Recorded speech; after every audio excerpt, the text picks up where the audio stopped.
Assalamu alaikum, peace and blessings everybody. Welcome to our program Olive Branch. I am Fatma Lodi. And I am Nicole. We will be your hosts for today. Our program today is about Osama Bin Laden in the U.S. in context of history. As many as you know, Osama Bin Laden was recently killed on May 1st, 2011 in Abbottabad, Pakistan. A lot has been said in the media about what is going on, but we felt it was important to address certain questions the community has. We have Professor Faizan Haq here, who teaches Islamic study courses at UB and intercultural communication at Buffalo State College. He will be here to address some very important questions that the community has. Also joining us is Andrew Kirschmeyer, who is a student at Buffalo State College. So Faizan, the first question on many people's minds is, what led to the killing of Osama Bin Laden? Before we go there, we have to look at the context of history, that how the U.S. connection developed with the, Osama bin Laden, and what was the background. So if you allow me, I have prepared a slideshow that I would like to go over. So the first thing we see is that Osama bin Laden's early life is, everybody has known about this, a lot of media outlets are going over these details, but just to summarize in a minute or so, he was born in 1957. He was 17th son among over 52 brothers and sisters. Osama had his primary, secondary and university education in Jeddah, which is in Saudi Arabia. He had a degree in civil engineering from King Abdulaziz University in Jeddah. And Bin Laden left Saudi Arabia in 1979 to fight against the Soviet invasion of Afghanistan. And this is where the connection, the first connection we see that builds up between him, the jihadi movements, and also the involvement of the US, because the Soviets at that time was actually going through the socialist expansion. And so we look at this map, and the Russian interest, if you see, Russia was this big huge country sitting on the top of the world, and they wanted to have access to Afghanistan. And at that time the other small countries, you see Kazakhstan, Uzbekistan, and I'm going to point them out, Kazakhstan, Uzbekistan and Turkmenistan, these countries were not free. They were part of the Soviet Socialist Republic. So and if we see all these water around Soviet Union, these are actually cold water, they're not warm water. So their interest was to get into Afghanistan, and from Afghanistan to get through Pakistan, get into the Arabian Sea. And why Arabian Sea was important for the Soviets was that this is where the oil routes were. This is where the oil supply of the world comes through these channels.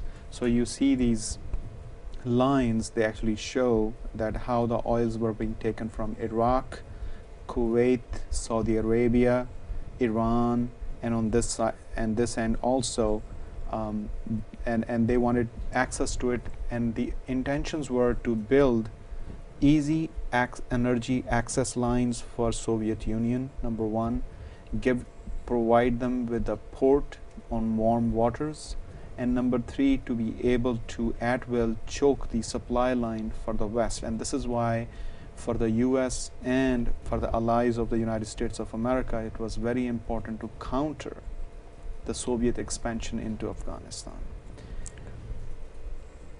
And this is what happened when Soviets invaded Afghanistan.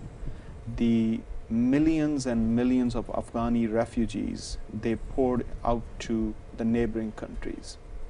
The most number of Afghani refugees actually came to Pakistan.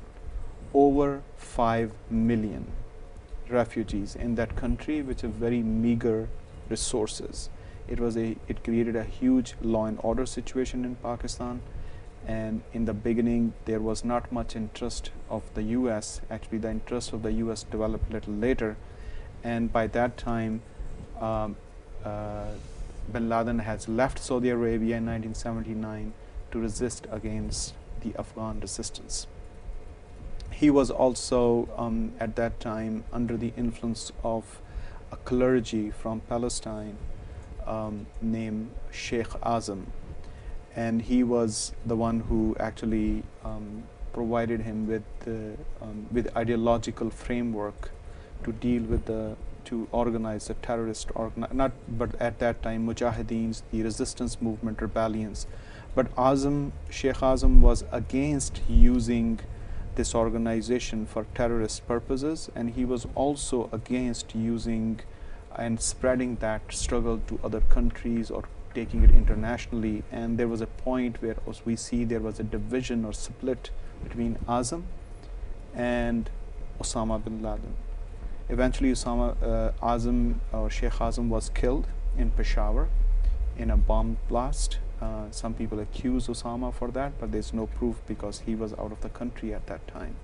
And this was a time when the direction of Osama bin Laden has shifted, and it's a huge Egyptian extremist influence has entered his life through Sheikh Zawahiri, or Dr. Zawahiri, al-Zawahiri as he's called, who was actually broken away faction from Islamic Brotherhood in Egypt. And there was a huge, Islamic jihadi element that has actually started going into Al-Qaeda.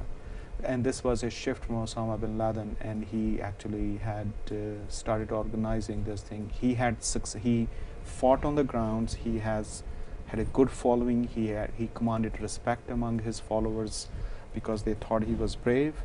He was charismatic, and at the same time, he put the money where his mouth was. He brought in his money, his resources, and in 1989, when he returned back to Saudi Arabia, he was actually welcomed as a hero in Saudi Arabia. And that was also the time, if we remember, it was August of 1990, when Iraq invaded Kuwait. At that time, Osama bin Laden offered Saudi Arabia that, we can handle Iraq and Saddam Hussein, so we will invite our fighters from Afghanistan, and they will resist against the invasion of Saddam Hussein, and we will be able to overcome this occupation of Kuwait. But his offer was turned down, and instead America was invited in as a coalition of the free, who came, and they started the great Desert Shield operation that turned into Desert Storm, when United States of America, we fought with Iraq with the help of allies. And Osama bin Laden did not take it lightly, because he thought there's an occupation of the Holy Land by non-Muslims, and he thought that the American intentions or the Western intentions are not clear, so we should not fall into this, and we should do something about this. And this is the time when he actually turned against the royal family, and he was actually forced to run away from Saudi Arabia, and he ended up in Peshawar, Pakistan. Go ahead. Anything else, or should I keep?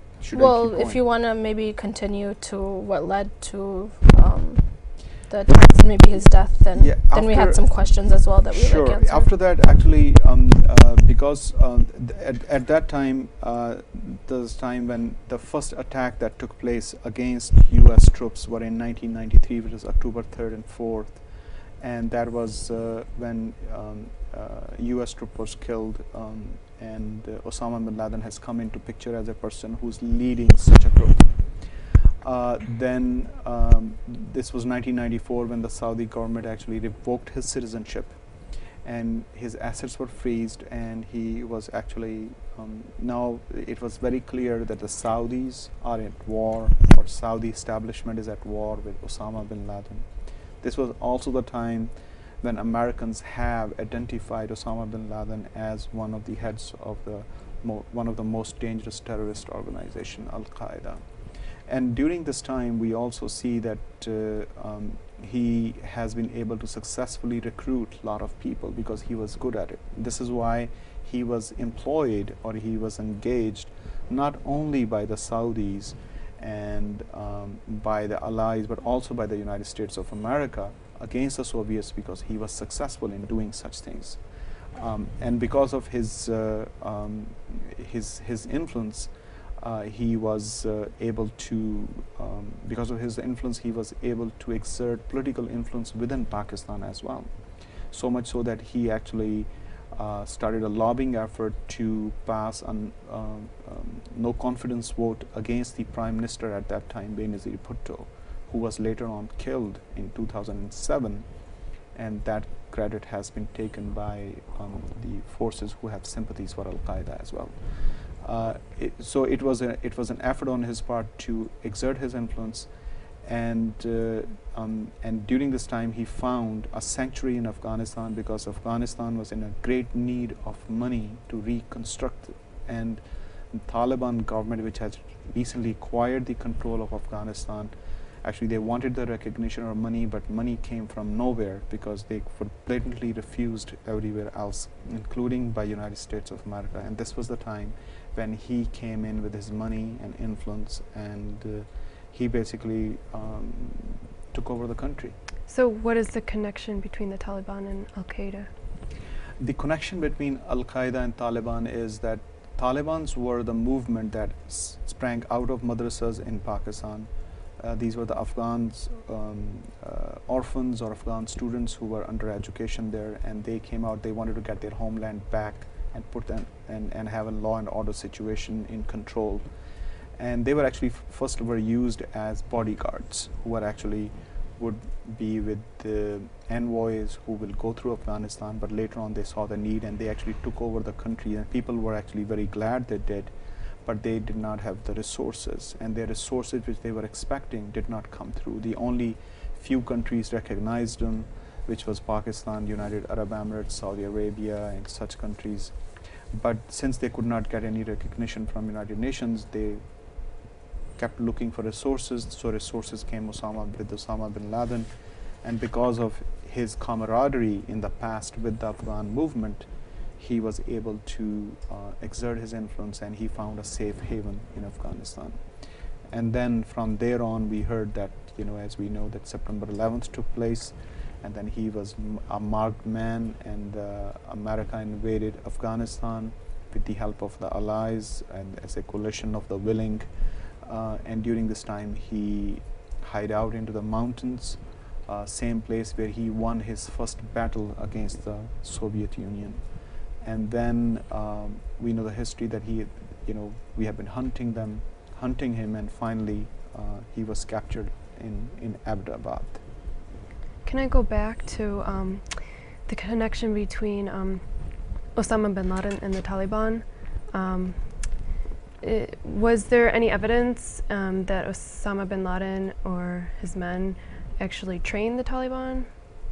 Like, how much influence was there? A lot of exchange of money? Was there exchange of weaponry for the Taliban to become established?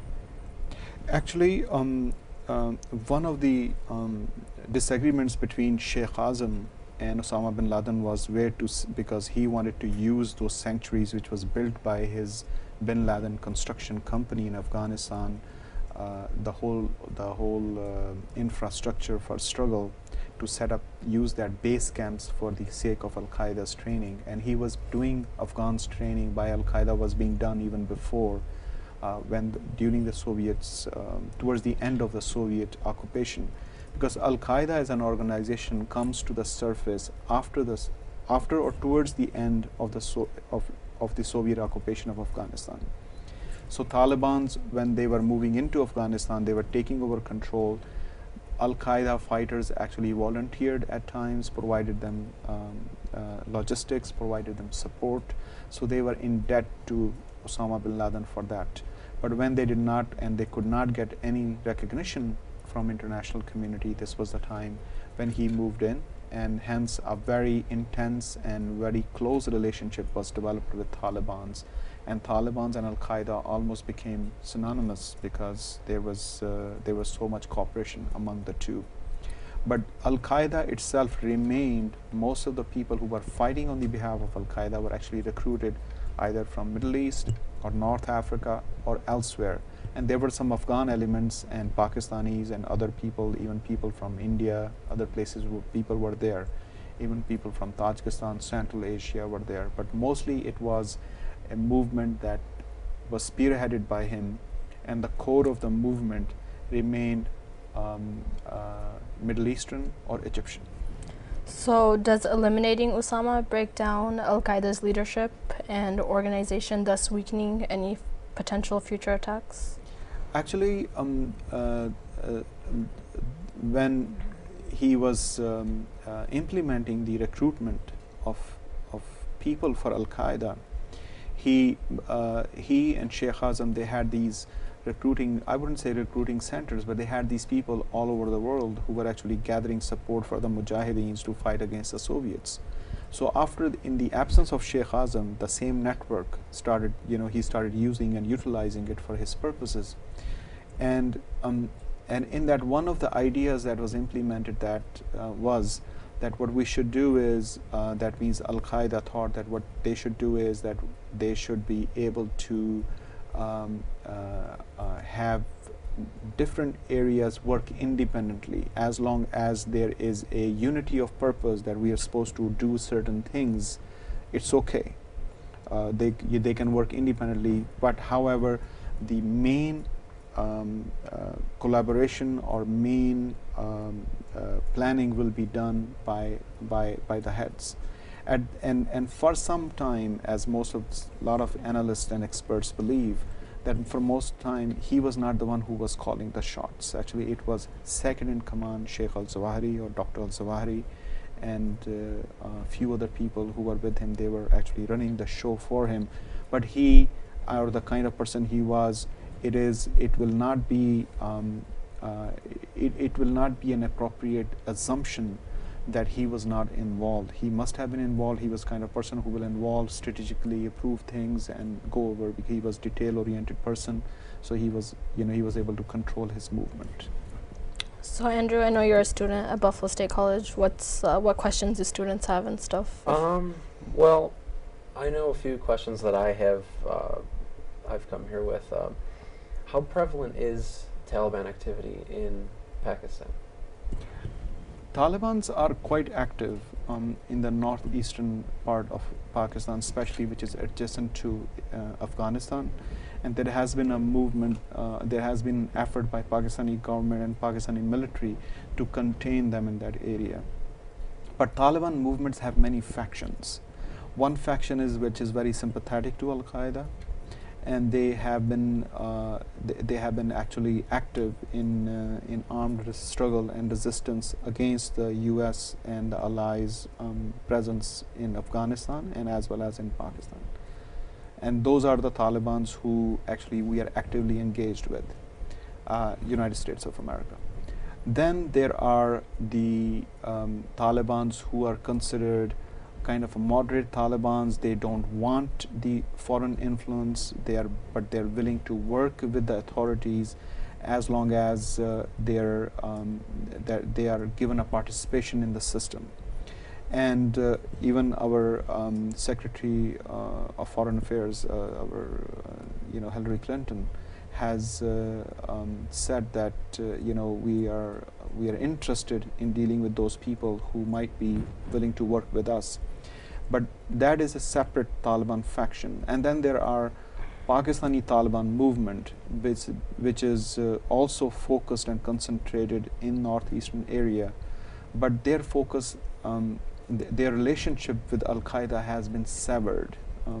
Their capability of striking within Pakistan has been compromised, because Pakistani military, Pakistani law establishment has been on the hunt, and they have been, they have suffered quite many losses, and actually many Taliban leadership, including the Taliban and Al-Qaeda leadership that has been that has provided the information that eventually led to the capture of Osama bin Laden, came through those people who were actually either caught or captured by Pakistani law enforcement agencies. So is it expected that members of the Taliban will retaliate with the killing of Osama bin Laden? Yes, there have been. They have issued warnings and they have been issued notices. I would expect, or at least, that there will be some retaliation. However, I think before United States of America did such a daring act, and before this accomplishment of taking Osama bin Laden, they must have prepared themselves for this, and I know that the security alerts are very high in Pakistan, and so are they in the United States of America. But at the same time, I think there has been Al-Qaeda has been hit hard, and their capabilities have diminished tremendously, and especially with capture of Osama bin Laden, all the infrastructure that he was in control of, all the resources that he controlled are gone, because each person in that organization had their own assets and they had their own infrastructure and organization in place. So it definitely is a great loss for them. I have a question. How are the people in Pakistan reacting to American military operations happening within their own borders? Are they mad at their government about it? They are. There are several aspects to it. The number one, they are very upset about this is that how come a foreign force comes and violates the airfield of a country, airspace of the country for 40 minutes coming in and 40 minutes going back, and then doing their operation, whatever they need to do, and Pakistani Air Force was unaware. Actually, the head of Pakistani Air Force has accepted the responsibility of this, that we are responsible for it, and there's going to be a lot of pressure on Pakistani military to explain this. So that is that aspect. The second aspect is there's always a conspiracy theory that if Osama was captured, where is his dead body? It's so convenient that the dead body was thrown into an ocean. So there's a lot of skepticism about that. And then third part is that partly people in Pakistan are relieved. They are just, thank God it's over, in a way that, maybe this will be the beginning of an end, and there will be closure to Afghan jihad, and finally people will go home, including United States of America and allies. Their intensity of involvement in that will get reduced. Recently, President Obama said that you will not be releasing the photos of Osama bin Laden. Do you think Americans have a right to see these photos, and do you think they should be released? I think I probably will agree with President Obama on this. It is that, and he said, and I really appreciate what he said about this when he was asked. He said, "This is not who we are," and which is absolutely true. Even if you produce the pictures, the people who believe in conspiracy theory, they're going to continue to believe and say this was a makeup, this was made up. So why even bother? Number one. Number two, if we have accomplished this task, we have accomplished this. We got to move on. We got to, I think Afghanistan and Pakistan, these countries need our help. We got to stay engaged. We got to make sure that we are moving forward. And showing photographs, I don't think that is really a priority. I think the priority is that how to reconnect with those people whom we have lost. And I personally think that drone attacks must be stopped, because what we found out in this, it was actually human intelligence that led to Osama bin Laden. It was human intervention that got him, and there were no unnecessary civilian casualties in this operation. Earlier you had stated that with the killing of Osama bin Laden, that the power structure of Al-Qaeda has now been broken down. So is this a major U.S. victory? Because on the media I haven't really been hearing politicians saying, oh, now the job's done, we're almost winning this war. What's your opinion? I don't think, it's not the final victory, but I think it is a major accomplishment. It is, nonetheless, we have to commend ourselves, especially our armed forces, that they were able to accomplish this thing, because it's not an easy to do such a, especially with Pakistani military on the alert and all that. I think it is a major achievement nonetheless. Politically, of course, the struggle will continue, and we have to make sure that we are safe and we are engaged in a constructive way with both countries, and we cannot afford to leave that area completely. We have to stay engaged, and we have to keep investing in the lives of people. So what do you see for the future of Muslims in America? Will this make their relationship harder or easier, or where do you see Muslims? I think the Muslims in America still have to struggle, and probably there has to be another program in which we can discuss this.